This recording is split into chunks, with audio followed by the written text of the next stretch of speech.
সাকিব খানকে ফেল করে দিবে যে মুভি আই জিল্লু খায় দে। সাকিব খানকে ভালোবাসি, সবসময় সাকিবের মুভি দেখা হয় ফার্স্ট, কিন্তু এবার সাকিবের মুভি নিয়ে রিভিউগুলো একটু রাক্ষস সিয়ামের জন্য নেক্সট সুপারস্টার, বাংলাদেশের নেক্সট সুপারস্টার সিয়াম। আজকে দেখবো সিয়াম আহমেদের রাক্ষস,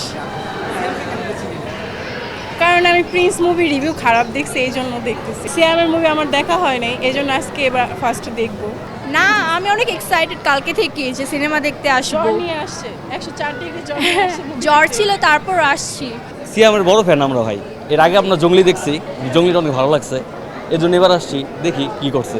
তবে হ্যাঁ, সিয়াম আহমেদের লাস্ট বারে অনেক এক্সপেকটেশন হাই করে রাখছিল, তো এবারও এক্সপেকটেশন যেন রাখে, আমরা এটাই আশা করি। না, এই যে আমার family। কারণ রাক্ষসের রিভিউটা খুব ভালো, তো আর এখানকার প্লেসটাও খুব ভালো। আমরা সবসময় মুভি দেখলে এইখানে আসি। 200-র বেশি সার্ভিস ও ফিচারে লেনদেনের সব বিকাশ অ্যাপে সম্ভব। এই ডিরেক্টরের মুভি আমাদের ভালো লাগে, মেহেদী হাসান হৃদয়ের মুভি। আর এর আগের বার তো সিয়ামের জঙ্গলি আমরা দেখেছি, সেটা আমাদের ভালো লেগেছে। না, অ্যাকশন আমার পার্সোনালি পছন্দ না, আমি গল্প নির্ভর পছন্দ করি, যেটার মধ্যে কোনো একটা কনটেক্সট থাকবে। ভায়োলেন্স ভালো লাগে, সিয়াম আহমেদ আছে, ডিরেক্টর যেহেতু মেহেদী হাসান হৃদয়, বরবাদ ভালো ছিল, রাক্ষস অবশ্যই ভালো হবে। তার নামও সিয়াম, আমার নামও সিয়াম, আর তার নাম সিয়াম আহমেদ, আমার নাম সিয়ামুজ্জামান। এখন আমি মূলত সিয়ামের ফ্যান না, আমি আরিফিন শুভর ফ্যান, কিন্তু সিয়াম আহমেদ আর নাম মিলে গেছে, তো বললাম অ্যাকশন মুভি আমার এমনিও পছন্দ, দেখতে চলে আসি। সাকিব খানকে ভালোবাসি, সবসময় সাকিবের মুভি দেখা হয় ফার্স্ট, কিন্তু এবার সাকিবের মুভি নিয়ে রিভিউগুলো একটু মানে আছে, মানে কাহিনীটাও বলতেছে ভালো না, এই জন্য ওরটা দেখিনি। মানে সিয়াম প্রত্যাশা অনেক হাই আছে, ট্রেলার দেখে এখন দেখলে বোঝা যাবে কতটুকু। হ্যাঁ, ইনশাল্লাহ আশা করছি ভালো হবে, যেহেতু নিউ জেনারেশন কাজ করছে, সেক্ষেত্রে এক্সপেকটেশন অনেক হাই, অবভিয়াসলি ভালো হবে। রাক্ষস সিয়ামের জন্য নেক্সট সুপারস্টার, বাংলাদেশের নেক্সট সুপারস্টার সিয়াম। এই ফার্স্ট টাইম সিয়াম ভাইয়ার ছবি হলে আসে দেখা, এখন দেখা যাক কি হয়। এক্সাইটেড, হ্যাঁ। পুরো দম দেখে গেছি, এত অর্থিত মনে হয়নি। পরে এখন রাক্ষসের টিকিট কাটলাম, রাক্ষসের টিকিট কেটে এখন রাক্ষস দেখতে যাচ্ছি।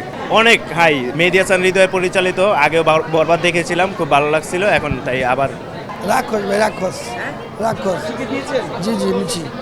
মানে আমি ঈদের 7 দিন পরে মুভি দেখি, প্রথম সাকিব খান, তারপরে আফরান নিশো, তারপর সিয়াম, সবার ছবি আমি দেখি। এখন দেখছি রাক্ষস, কালকে দেখবো দম। মুভি তো বেশিরভাগই দেখি, আগে দেখতাম সালমান স্যার, অনেক সাকিব খান দেখি, সিয়াম আছে, সিয়াম একটা পছন্দ। এটা মেহেদী হাসান পরিচালক, এই জন্য তার ছবিগুলো মানে সুপারহিট।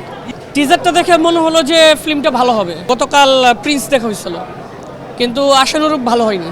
সাকিব খানকে ফেল করে দিবে যে মুভি অনেক সুন্দর, অনেক না দেখি অনেক এক্সাইটেড। আই জিল্লু খায় দে। প্রিন্স তো ট্রেলার দেখে ভালো লাগে নাই, তাই আফরান নিশোকে দেখে ভালো লাগছে, তাই আফরান নিশোর মুভি দেখবো। হ্যাঁ, সে প্রিন্স, কিন্তু ওটার থেকে বেটার হচ্ছে মাসুদ। আফরান নিশো ভাইয়া। রাক্ষস হচ্ছে সিয়ামের একটা মুভি, তো উনি আমার খুব ফেভারিট একটা অ্যাক্টর। সো লাস্ট ওনার আরও যে কটা মুভি ছিল ওগুলো তো আমরা দেখেছি, খুব ভালো ফিডব্যাক আমরা পেয়েছি। সো আশা করি রাক্ষস, অনেক ট্রেলার দেখেছি, ফেসবুকে রিলসে দেখেছি, তো এখন এক্সপেকটেশন রাখতেছি এটা খুব ভালো হবে যখন ফুল মুভিটা দেখব।